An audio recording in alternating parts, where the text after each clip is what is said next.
Selamat petang, salam sejahtera. Terima kasih kerana bersama dengan saya di Nazilin Unity Channel. Akhirnya, isu hutang seorang bekas menteri yang didedahkan oleh Alif Sukri mula ketahuan dalangnya, mula ketahuan identitinya.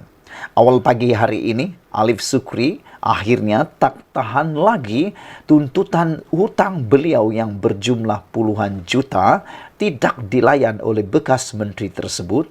Akhirnya, Alif Sukri mendedahkan mesej kepada bekas menteri. Dalam mesej tersebut, Alif Sukri menulis, "Saya mohon sangat, tolong saya angkat. Tolonglah saya," kata Alif Sukri. "Saya telefon tak angkat, saya WhatsApp pun tak balas. Saya tak nak perkara ini jadi besar," kata Alif Sukri. "Besar saya hanya nak jadi besar. Saya hanya nak hak saya sahaja," kata beliau. "Bukan setahun saya tunggu, dah 4 tahun saya tunggu. Ingat, doa orang teraniaya ini mustajab," kata Alif Sukri dalam mesejnya kepada bekas menteri tersebut. Rupa-rupanya hutang ini bukan hutang setahun, tapi hutang yang dituntut oleh Alif Sukri terhadap menteri ini sudah pun mencapai 4 tahun. Ikuti terus video ini kerana di dalam paparan seterusnya Anda akan tahu identiti sebenar siapa menteri berhutang kepada bekas menteri yang berhutang kepada Alif Sukri ini. Tapi kita tengok dulu apa mesej yang disampaikan oleh Alif Sukri kepada menteri tersebut. Kata Alif Sukri, "Ingat, video, rakaman suara, agreement, semua saya simpan. Saya hanya nak hak saya," kata Alif Sukri. Oh, rupa-rupanya Alif Sukri ada video, ada rakaman suara, ada agreement.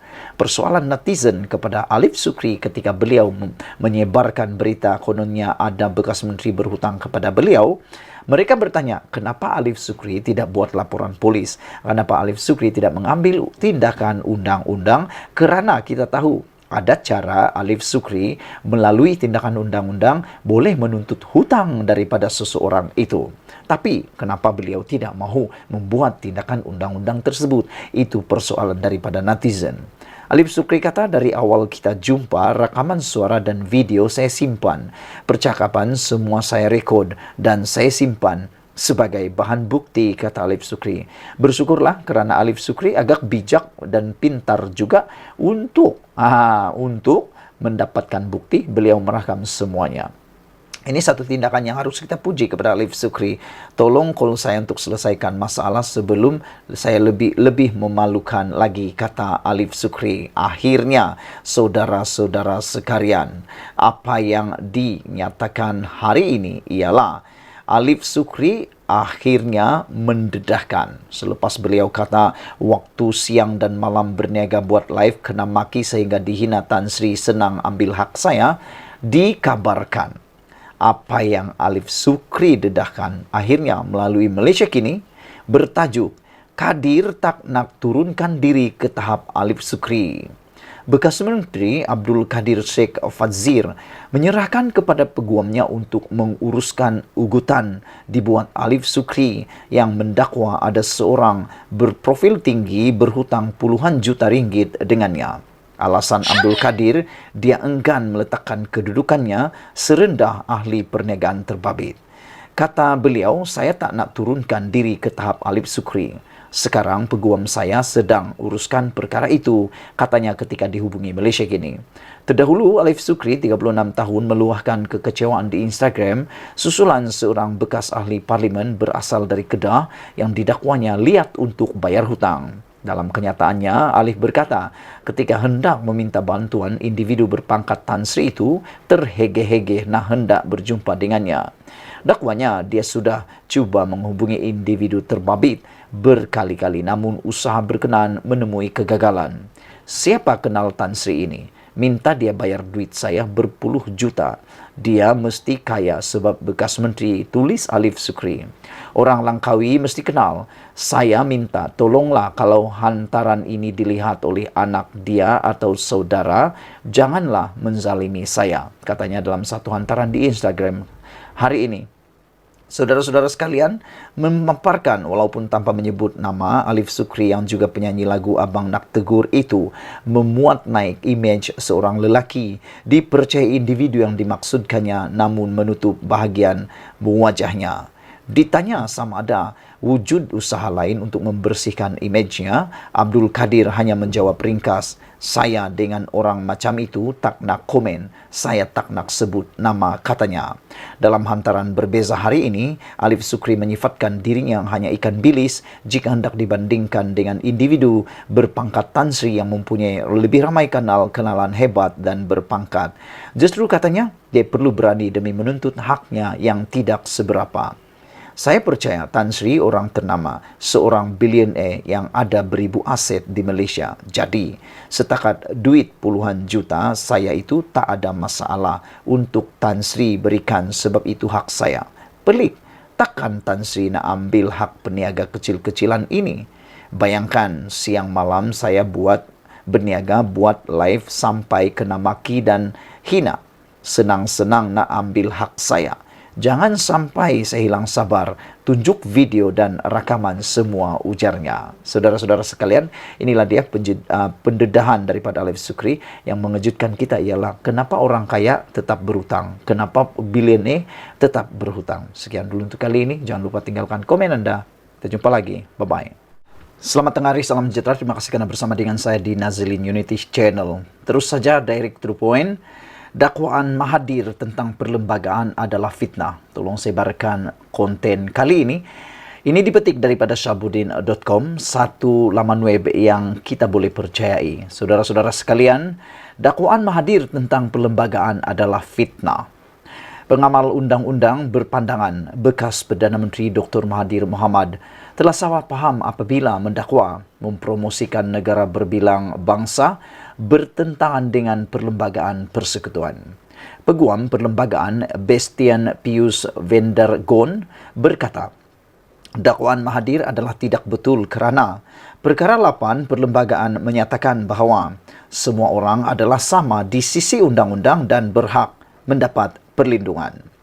Beliau juga berkata, perlembagaan tidak bertujuan untuk menekankan kemalayuan Malaysia di kalangan masyarakat pelbagai etnik walaupun mengiktiraf hak Melayu dan Islam. Hanya kerana ia tidak menyatakan mana-mana dalam perlembagaan persekutuan bahawa Malaysia adalah masyarakat berbilang etnik, tidak bermakna ia tidak, kata van der Goon. Semalam, Mahathir di Twitter mendakwa usaha mempromosi negara berbilang kaum bertentangan dengan perlembagaan kerana Malaysia tidak pernah digambarkan sebagai negara berbilang kaum dalam perlembagaan. Beliau mendakwa perlembagaan menekankan kemelayuan Malaysia. Van der Goon berkata, prinsip asas demokrasi berparlimen iaitu pengasingan kuasa antara eksekutif, badan perundangan dan badan kehakiman tidak dinyatakan dalam perlembagaan. Namun, telah berulang kali diperkatakan bahawa dalam keputusan Mahkamah Persekutuan bahawa apabila menganalisis perlembagaan persekutuan adalah jelas bahawa pengasingan kuasa adalah sebahagian daripada perlembagaan model Westminster Malaysia, katanya dalam FMT. Beliau berkata, keistimewaan bukan hanya diberikan kepada orang Melayu tetapi juga kepada kumpulan masyarakat tertentu iaitu Bumiputra, anak negeri Sabah dan Sarawak serta orang asli di Semenanjung Malaysia. Menurutnya, mengambil kira perkara itu, perlembagaan persekutuan sebenarnya mengiktiraf setiap rakyat Malaysia dan telah memberikan mereka semua hak yang berbeza. Philip Koh, seorang profesor adjung di Universiti Malaya, menyifatkan tafsiran Mahathir terhadap perlembagaan sebagai fitnah. Saya ulang sekali lagi. Philip Koh, seorang profesor adjung di Universiti Malaya, menyifatkan tafsiran Mahathir terhadap perlembagaan sebagai fitnah.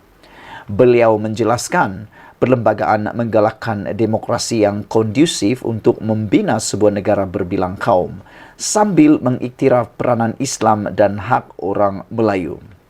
Bagaimanapun, pengiktirafan perlembagaan ini tidak menafikan hakikat bahawa secara keseluruhannya perlembagaan persekutuan bertujuan untuk melindungi demokrasi liberal lanskap politik. Bagi mengatakan bahawa menggalakkan etnik berbilang kaum bercanggah dengan perlembagaan adalah satu penipuan kepada mana-mana pendekatan tafsiran kepada perlembagaan.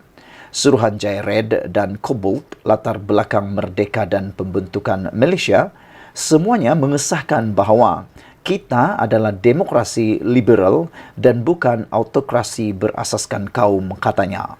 Koh berkata, mereka yang menyokong salah tafsir perlembagaan itu boleh menimbulkan keresahan di kalangan rakyat dan memudaratkan kesejahteraan negara.